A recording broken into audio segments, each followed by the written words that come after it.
Pentas tari Salo Adat Peresa oleh grup tari Salo Tarian Lama Kecamatan Kendal.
Sinopsis tari Salo, Kampung Tarian Lama, Kecamatan Pendal. Tari Salo merupakan salah satu tari tradisional masyarakat Kepulauan Sangihe. Tarian pada zaman lampau hanya digunakan untuk upacara penyembahan yang ditarikan oleh pemimpin upacara yang disebut kampung. Namun dalam penyembahannya, dari tarian penyembahan diangkat menjadi tari istana yang dimanfaatkan untuk kepentingan upacara di dalam istana kerajaan.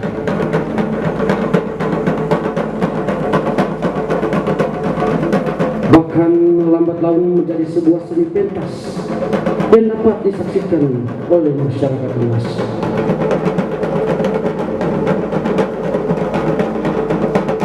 Dewasa ini, tari Salo dipentaskan dalam upacara adat, baik untuk penjemputan tamu maupun dalam upacara adat Tulude.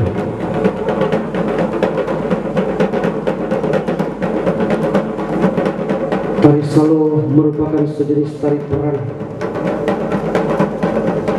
Hal ini dilatar belakangi oleh situasi ini lebih dikenal dengan sebutan tari Salo membanding tari dengan menggunakan pendek.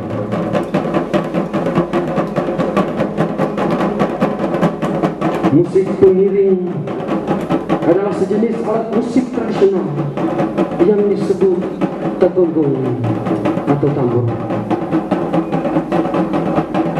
Dengan menggunakan nama gading atau tungkeng ganding, alat yang dipakai dalam tari ini adalah barak, sejenis pedang yang tajam. Makna tari Salo adalah keberanian, ketangkasan,